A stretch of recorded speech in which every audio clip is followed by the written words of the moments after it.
Next question है exercise 1.21। A conducting sphere of radius 10 centimetre has an unknown charge. 10 centimetre का radius conductor है।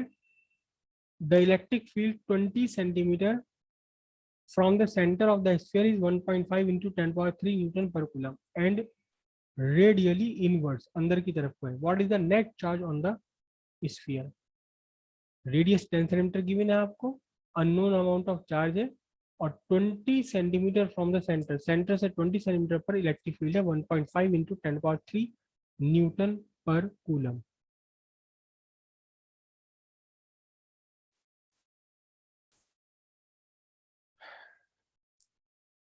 ये आपका sphere, sphere की रेडियस है कितना, 10 सेंटीमीटर। हालांकि 10 सेंटीमीटर का यहाँ कोई काम नहीं है, r इक्वल 10 सेंटीमीटर और इस पर अननोन अमाउंट ऑफ चार्ज है और सेंटर से कितना, 20 सेंटीमीटर पर इलेक्ट्रिक फील्ड कितना है, इलेक्ट्रिक फील्ड की वैल्यू है 1.5 इंटू 10⁻³ न्यूटन पर कूलम इंटू इनवर्स है, ये इनवर्स इस तरफ को है electric field vector.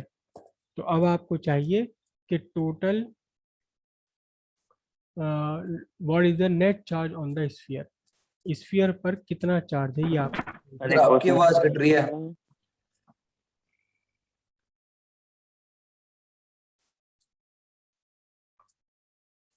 Network weak हो रहा है इस टाइम। सर आपकी आवाज कट रही है। क्या चारों तरफ गॉसियन सरफेस क्यों क्यों करेंगे भाई? सर k³ r² का फॉर्मूला लगा था। बस सीधी सी बात है, electric field is equal to कितना है, 1/4πε0 Q/r²। इलेक्ट्रिक फील्ड आपको गिवन है, चार्ज आपको फाइंड करना है। गॉसियन सरफेस क्यों, कोई फॉर्मूले की डेरिवेशन थोड़ी ना करनी है हमने, तो सीधे सीधे भाई सीधी सी बात यह है, हम पहले भी फाइंड कर चुके हैं क्या, कि total charge spread over the sphere behave as if it is concentrated at its centre. सारा चार्ज ऐसे बिहेव कर रहा है जैसे सेंटर पर हो। तो यहाँ point charge, electric field distance आपको गिवन है। अब क्योंकि ये इनवर्ड है ये, तो आपको जो चार्ज की वैल्यू आवाज नहीं आ रही आपकी। तो यहाँ हमने वो गॉसियन सरफेस वगैरह कुछ नहीं करना, सीधे सीधे electric field at distance r from the point charge लगाना। इलेक्ट्रिक फील्ड आपको गिवन है, ये गिवन है पूरा, r की वैल्यू गिवन है, q आप आराम से यहाँ कैलकुलेट कर सकते हो क्योंकि इलेक्ट्रिक फील्ड इनवर्ड्स कहा गया है। तो ये चार्ज कैसा होगा, निगेटिव चार्ज होगा, क्योंकि निगेटिव चार्ज का electric field from outside to into the होता है, निगेटिव चार्ज की तरफ होता है। ठीक है, अगला क्वेश्चन देख लो जरा।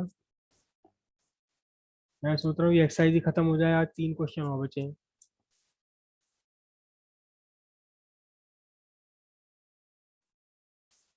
आसान क्वेश्चन है, अगला वाला भी हो जाएगा बिल्कुल simple.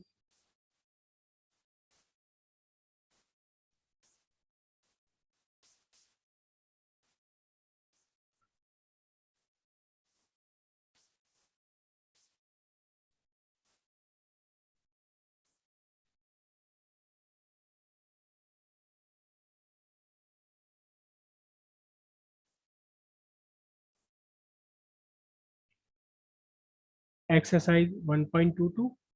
A uniformly charged conducting sphere of 2.4 meter diameter has a surface charge density of 80 microcoulomb per square meter.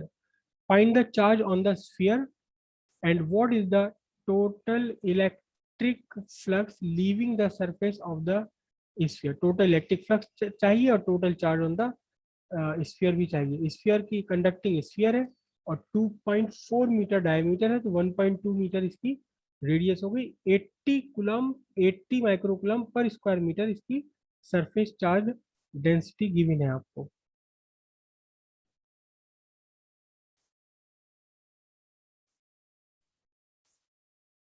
ठीक है, तो आपको रेडियस ऑफ स्फीयर आपको गिवन है 2.4/2 यानी 1.2 मीटर। ठीक है, और सरफेस चार्ज डेंसिटी याद कीजिए, सरफेस चार्ज डेंसिटी सिग्मा लिखा था, सरफेस चार्ज डेंसिटी क्वेश्चन में गिवन है 80 माइक्रोकूलम पर स्क्वायर मीटर। ठीक है, तो टोटल चार्ज आपको कैलकुलेट करना है। टोटल चार्ज सिंपली बात है, total charge is equal to क्या है, surface charge density into area of sphere. तो 80 इंटू 10⁻⁻6 और एरिया ऑफ स्फीयर कितना होगा 4 पाई r² 80 into 10⁻⁻6 into 4 into 22/7 sir और 80। r कितना है, r है आपका 1.2 स्क्वायर। तो ये आपका सीधा वैल्यू कूलम में निकल कर आएगी, कूलम में निकल कर आएगी, क्योंकि हमने यह सारी एसआई सिस्टम में लिया है। ठीक है, मैं पूरा क्वेश्चन आपको सॉल्व नहीं कर रहा। अब आपसे पूछा गया total electric flux, total electric flux link with the square, link with the sphere. तो टोटल इलेक्ट्रिक फ्लक्स फाइंड करने के लिए फिर से वही बात है, नेट इलेक्ट्रिक फ्लक्स या total electric flux is equal to Q by epsilon not.